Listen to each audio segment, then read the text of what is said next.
Mais um Primeira Hora do Agro. Hoje eu já me perdi no dia da semana, quinta-feira, dia 27 de abril de 2023, já diretamente dos estúdios aqui de Curitiba, vulgo meu escritório. Preços das commodities aqui no Brasil, milho e soja, continuam seu viés de queda ainda. Mesmo com uma recuperação das cotações do milho aqui na B3, o cereal no mercado físico continua pressionado. Até já há preços abaixo de R$ 40 em algumas regiões aqui do Brasil. Será que tem alguma solução para essas cotações no curto, médio prazo? Vamos tentar falar um pouquinho disso daqui no mercado, durante o programa de hoje. Outro destaque é a arroba do boi, mesmo com o retorno da China, as compras segue em queda. O mercado chega a ficar até um pouquinho travado, principalmente na região da arroba, continua em queda no mercado físico, sinal de escalas alongadas, frigoríficos bem cobertos no curto prazo, e isso acaba tirando algum fundamento que possa elevar as cotações da arroba do boi. Felizmente, para o confinador, a queda nas cotações do milho, principalmente, acabou melhorando a margem. Então, como nós trabalhamos, o nosso lucro vem da margem entre custos e preço de venda. Por mais que tenha caído o preço de venda, se você tem uma melhora no custo nesta relação de troca, é um cenário um pouquinho melhor. E é algo que nós temos batido bastante na tecla, nas redes sociais, aqui no programa principalmente, é com relação às relações de troca para a próxima temporada. Os preços certamente, ou pelo menos terão uma grande chance de estar nos níveis agora, nos níveis atuais de preço, mas a margem vai estar melhor, então continuo insistindo. Vamos prestar atenção na margem, na relação de troca, principalmente com os fertilizantes, que a janela de compras começou no Brasil agora na última semana, para tentar pelo menos travar um pouquinho dessa margem, garantir um lucro para a próxima temporada, para evitar o que aconteceu ou o que está acontecendo agora, né? O preço derreteu, principalmente do milho de inverno agora, e foi comprado aquele fertilizante ano passado lá, preços estratosféricos.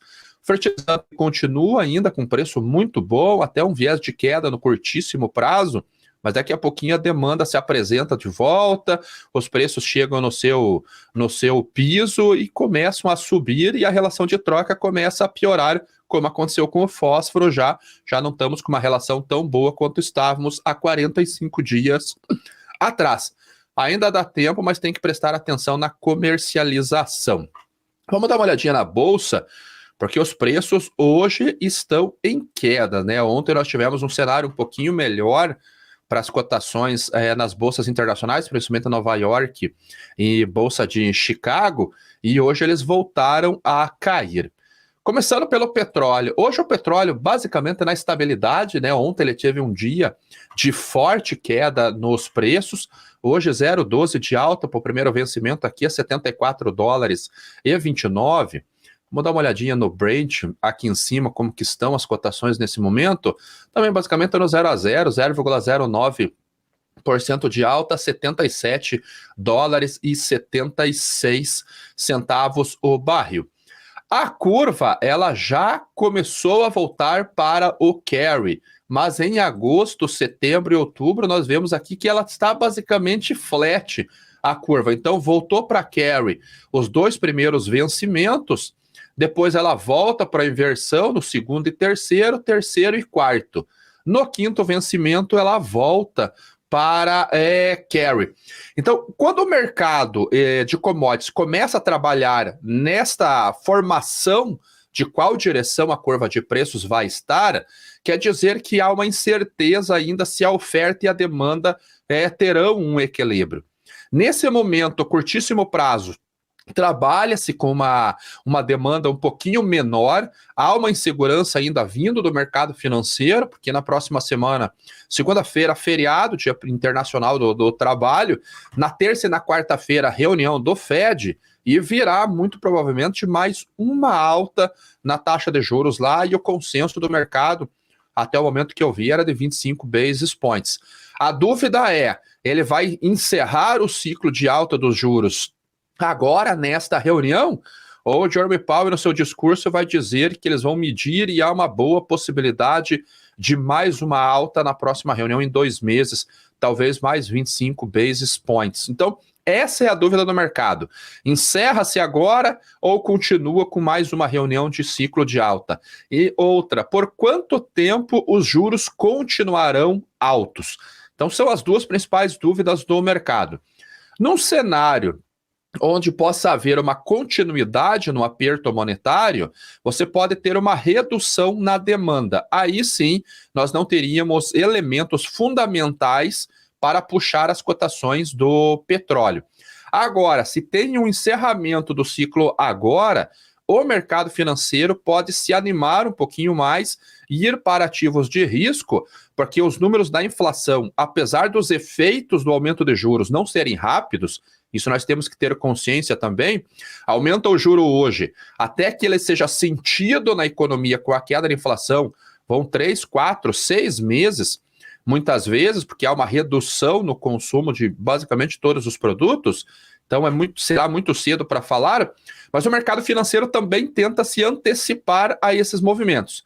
Então, num cenário eventual, onde o Jerome Powell fala, não haverá mais aumento de juros, agora nós vamos monitorar por um período o movimento inflacionário, o mercado financeiro pode se animar e, quem sabe, ali manter as posições ou retornar para as posições de ativos de risco, como o próprio petróleo.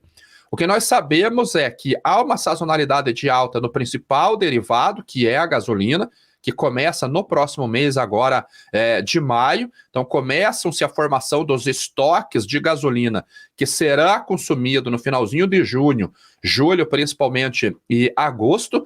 Setembro é quando o petróleo registra uma queda, é o mês que fundamentalmente, ou melhor, sazonalmente, a cotação trabalha em baixa, para aí então o diesel entrar em cena e acabar puxando as cotações da commodity.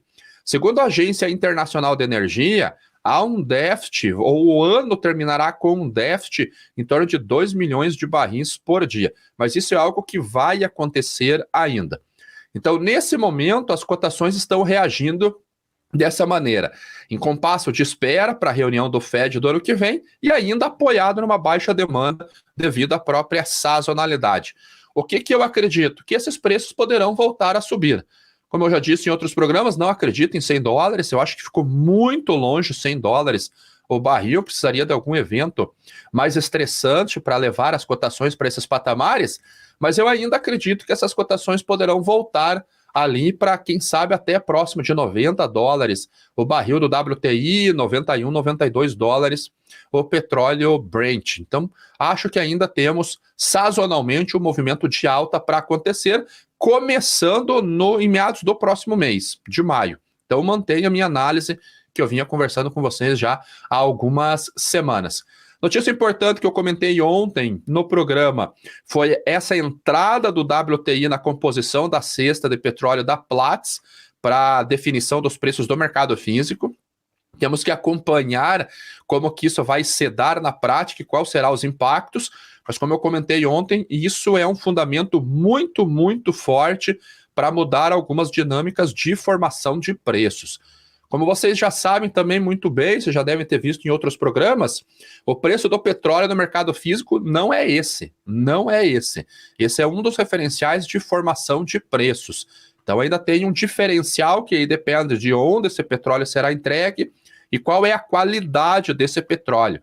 É mais azedo, é mais leve, tem mais enxofre, menos enxofre, tem uma composição melhor para gasolina, uma composição melhor para graxa, por exemplo, para bunker marítimo. Então, esse é o preço do derivativo. Esse é negociado no Mar Báltico, norte da Europa, principalmente petróleo da Grã-Bretanha, do Reino Unido e da Noruega, e esse é o do oeste do Texas, lá na bacia de Permian. Vamos dar uma olhadinha na Bicom, porque o dólar está estável e o diesel caiu lá nos Estados Unidos. Então, a queda do diesel nos Estados Unidos pode ter melhorado a relação do PPI, da paridade de importação com o diesel. Nossa, olha, precisaria de uma queda grande, uma correção relativamente grande, 40 centavos por litro no diesel. Gasolina basicamente no 0 a 0. Agora, o diesel, a Petrobras tem espaço para fazer uma redução boa. Até falando nisso, ontem saiu aqui no broadcast, a NTT reduziu o preço mínimo do frete entre 2,15% e 2,93%. Há uma regra na NTT que sempre que há um reajuste ou o reajuste no diesel chega a mais de 5%, o preço do combustível, do frete, cai ou sobe também. Então, subiu 5% o diesel, há um reajuste no preço mínimo do frete. Caiu 5%, há um reajuste para baixo também no preço do frete. Então, frete rodoviário, uma redução que passa a valer a partir de hoje, aqui entre 2,15% e 2,93%. Porque eu sei que o frete está bem demandado agora. Eu visitei várias regiões produtoras e há bastante demanda por frete. Até uma boa notícia para o setor de fertilizantes. Ontem eu estive fazendo a palestra lá na Eurochem, conversei com o pessoal lá, é o frete de retorno.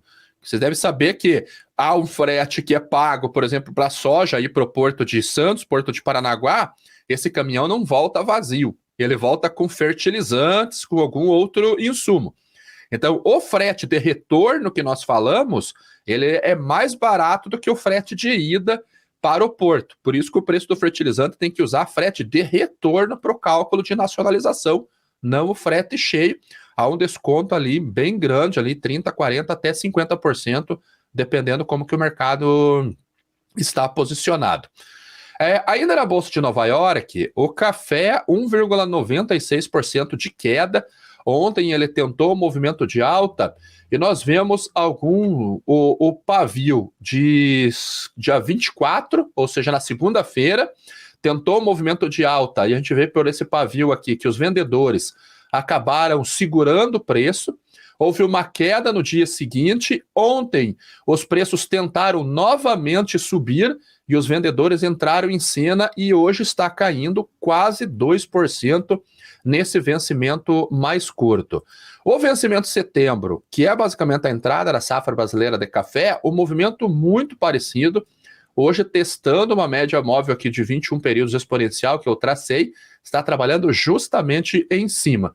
O fundamento não mudou de ontem para hoje, ou tem mudado pouco, né? O que eu acredito é que o mercado está percebendo que não haverá uma safra de quase 70 milhões de sacas.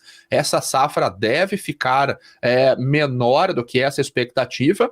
Como eu disse ontem, nós temos metade do mercado acreditando em 65 milhões de sacas acima e metade acreditando entre 55 milhões, 53 milhões até 62, 63 milhões. Logo, logo nós vamos saber.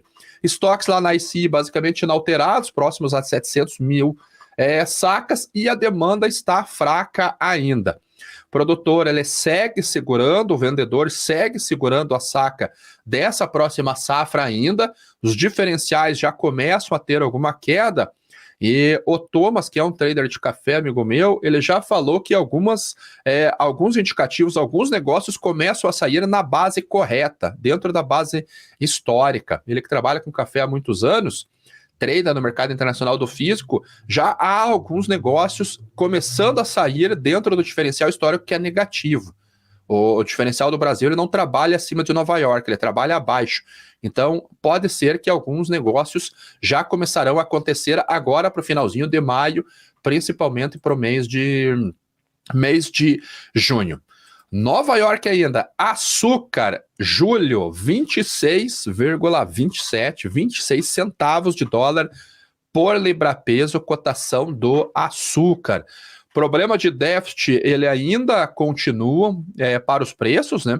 O Brasil veio com uma área menor. Hoje, daqui a pouquinho, sai um levantamento da Única sobre a moagem aqui no Brasil, como que foi essa moagem que começou no mês passado. Deve trazer um número um pouquinho abaixo do que esperava-se devido às chuvas que aconteceram na região de São Paulo, dificultando o trabalho de colheita da cana-de-açúcar para a moagem.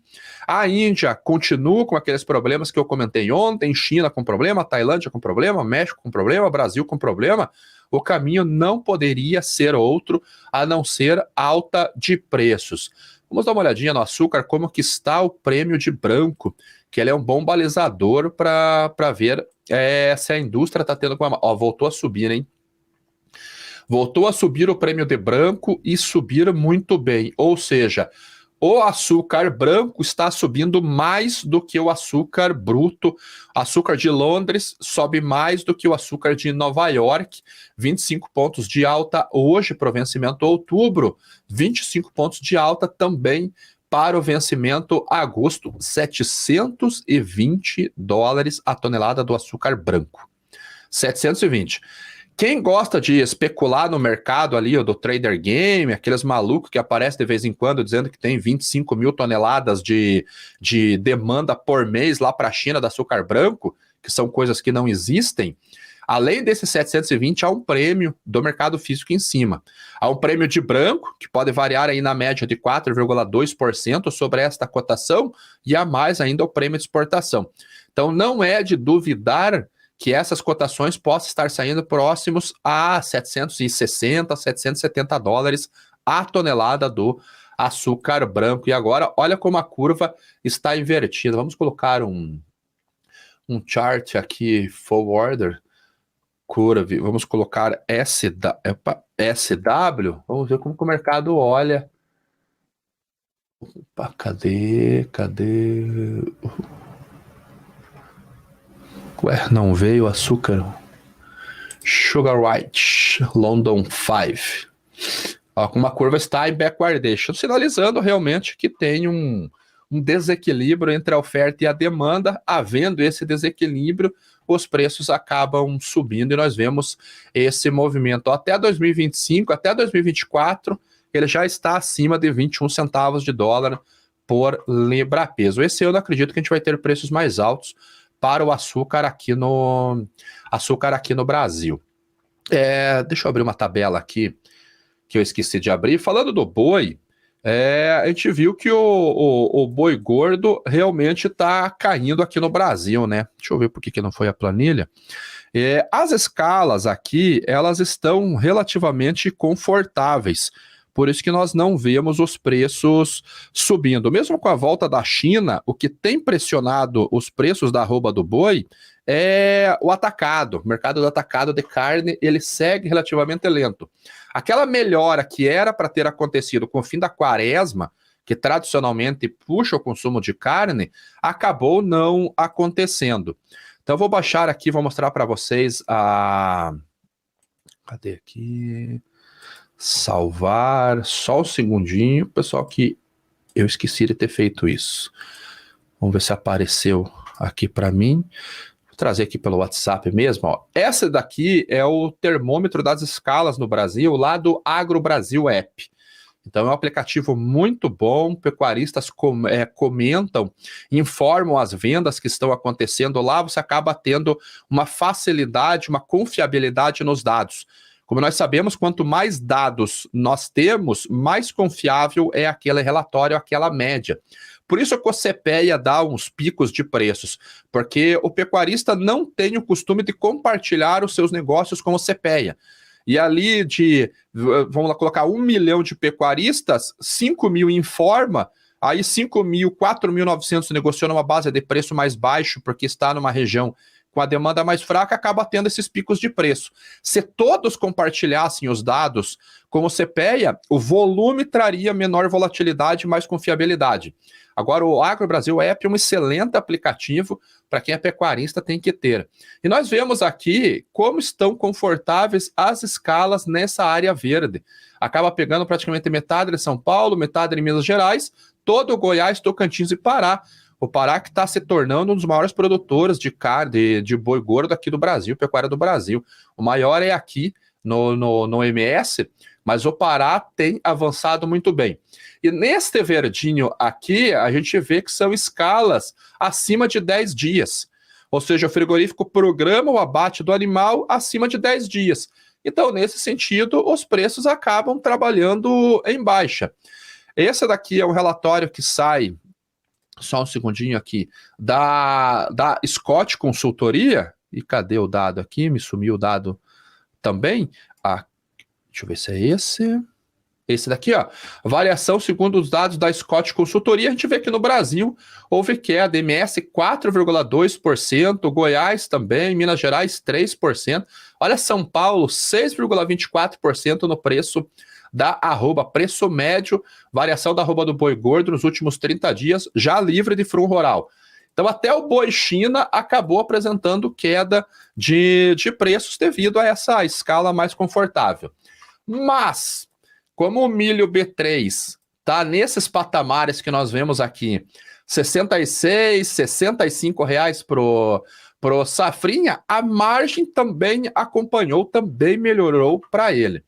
Aqui no Brasil, falando já de milho, preços continuam em queda. Ontem, B3 teve uma reação, o mercado acreditou que poderia ser um repique de preço, pô, agora acabou há quase um mês, mais de um mês, em queda, agora acabou a queda. Olha, não quero desanimar o produtor, não, mas a gente tem que falar o que nós estamos vendo, né? Ontem fez esse movimento de alta e, considerando o after, fez um paviozinho aqui, mostrando que pode ter chego, essa correção aqui pode ter chego ao fim. Como eu comentei ontem, a correção técnica, para ter um efeito mais bacana, teria que voltar acima de R$ 70 a saca. Nesses vencimentos, maio, vencimento julho também, que é a entrada do safrinha, teria que vir aqui para R$ 70 acima, para aí, quem sabe, bater aqui e voltar a cair. Mas não está aparecendo que ele vai fazer esse movimento, não. A recomendação que nós estamos passando para os nossos clientes da consultoria e lá no nosso Relatórios Agro é para prestar atenção. Nós temos um analista técnico que faz esse trabalho conosco lá, membro da empresa, para encontrar o ponto onde poderia ser uma resistência e entrar com seguro de baixa, porque até esse momento não há expectativa de melhora de preço do milho. Quando eu olho o formato da curva dos prêmios aqui no Brasil, nós já vemos que há muita pressão. 20 abaixo para maio, 25 abaixo para junho, 40 abaixo para julho, no 0 a 0, ou seja, é o preço da paridade de exportação, é o preço de Chicago já no porto aqui do Brasil, e só para outubro, novembro e dezembro que nós temos prêmios positivos.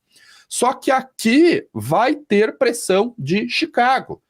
Já daqui 15 dias sai o relatório do USDA, de oferta e demanda, veio 92 milhões de acres, talvez 181 bushels por acre, 400 milhões de toneladas de milho vindo para a próxima temporada, demanda fraca nos Estados Unidos, cancelamento de vendas, inspeções para embarque mais lentos, clima melhor para a próxima temporada devido ao fim do El Niño. Então, temos que tomar muito cuidado. Não vai faltar milho, não vai ter fome de forma alguma. Os estoques globais estão muito bons para o cereal. Lá na Bolsa de Chicago, hoje trabalhando em queda esse cereal. 1, 2, 3, 4, aí uma correçãozinha quase nada, 5, sexta sessão basicamente consecutiva de queda na Bolsa de Chicago. Um dos destaques de hoje também, a Rússia endureceu, deu basicamente um ultimato com relação ao acordo do Mar Negro. Então, a porta-voz do Ministério de Relações Internacionais lá da Rússia, Maria Zarakova, disse que não é um buffet de negociações e que deve ser escolhido o que vai seguir lá no Mar Negro. E que somente a implantação completa pode salvar o acordo por lá. Lembra que ontem, eu acredito que comentei com vocês, de uma carta entregue pelo presidente da ONU sobre a continuidade e expansão até do acordo do Mar Negro. E a decisão aqui do governo russo não, aquela carta não é suficiente. Vocês têm que ou cumpre 100% do acordo ou não tem mais acordo. Quando a Rússia fala isso quero exportar meus alimentos, meus grãos, meus insumos e quero exportar o meu fertilizante sem qualquer restrição ou embargo. E o mundo não quer isso, né? A cada dia que passa, surgem aí novas propostas de embargos contra o país. Então, muito próximo de chegar ao fim o acordo do Mar Negro. Já está no preço. há uma boa chance dos preços, tanto do trigo quanto do milho, terem uma reação se realmente for findado esse acordo. Eu torço muito para que isso não aconteça. Mas também, o que eu acredito que pode pesar para que isso aconteça? Polônia, Romênia, Hungria estão já proibindo importações de grãos da Ucrânia. Então, se o próprio bloco da União Europeia, composto por 27 Estados-membros, eles estão embargando a Ucrânia, que é a vítima nesse processo, como que eles atuarão contra o malfeitor que é a Rússia, que fez a besteira, que fez o que não deveria ter feito, que é invadir o país? Então, esses elementos hoje, eu espero estar muito errado, mostram que há uma chance maior do acordo terminar, e isso acaba tirando uma oferta importante do mercado. Porém, não sou só eu que estou vendo estas notícias, o desenrolar desses fatos. Todo o mercado já está vendo. Como é um fato conhecido, então eu acredito que já está boa parte disso nos preços, se não a sua totalidade. Indo para a soja, óleo de soja caindo quase 1,5%, farelo caindo 0,66% e o grão de soja 0,62% de queda, 8 pontos de queda. Tá frio nos Estados Unidos? Tá. O plantio tá atrasado? Não. Pode atrasar? Pode. Se esse frio, a chuva continuar, pode atrasar sim. Por enquanto não está atrasado. Temos que ver como que será a germinação nos relatórios que saem às segundas-feiras à tarde, lá divulgado pelo USDA. Brasil tem muita soja ainda? Muita soja. A Argentina vai ter quebra de 50%? Vai. Todo mundo já sabe disso. Então, o que nós olhamos é o ritmo das exportações e as vendas novas para exportação. E nesse momento, Brasil muito mais barato que os Estados Unidos, inclusive Estados Unidos comprando soja aqui no Brasil. Hoje saiu uma matéria na capa da Reuters também, que o presidente da Cargill aqui no Brasil vê a demanda da China menor do que eles esperavam, está sendo embarcado, o Brasil está próximo da capacidade operacional de embarque, pero a demanda, havia uma expectativa de uma demanda maior. Então, devido às margens negativas lá na China, que é de processamento, que é o crush chinês, os prêmios estão estáveis, né? Hoje, para quem gostaria de ver. Quando nós olhamos cadê? Crush margin. Opa, pulei o crush margin, relações de troca, vendas, preço do fixo, sazonalidade do crush margin.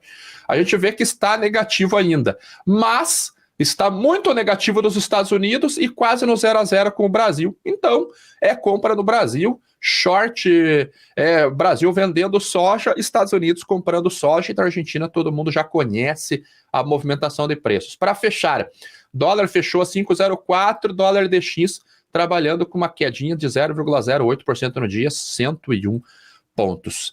Antes de eu ver algumas perguntas, pessoal, vamos dar o like, por favor. Eu sei que às vezes a gente esquece de dar o like. Muito obrigado pelos 10 mil inscritos no meu canal. Atingi ontem à tarde, muito legal mesmo. Agora faltam só 90 mil para bater os 100 mil e eu conseguir a plaquinha. Então, se vocês puderem ajudar divulgando o canal, seria bem legal. Eu acredito que as notícias que eu trago aqui podem ser úteis para o produtor.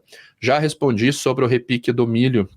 Bom, Fabrício, a queda da soja pode fazer com que o Brasil comece a plantar mais cana? Eu acho que não, porque a cultura da cana não é rápida quanto a cultura da soja. Soja, 6 meses, você planta, colhe. Entra milho, planta, colhe. A cana, até você fazer a soqueira e o talhão ter produtividade, é pelo menos 4 anos, 3, 4 anos para você ter uma produção cheia mesmo. Então, eu acredito que não teremos essa migração para cana, não. Cana perdeu a área para soja. Então, é isso aí, pessoal. Chegamos ao final do programa. Voltamos amanhã, sexta-feira, primeira hora do agro e depois só na terça-feira. Então, bom dia a todos.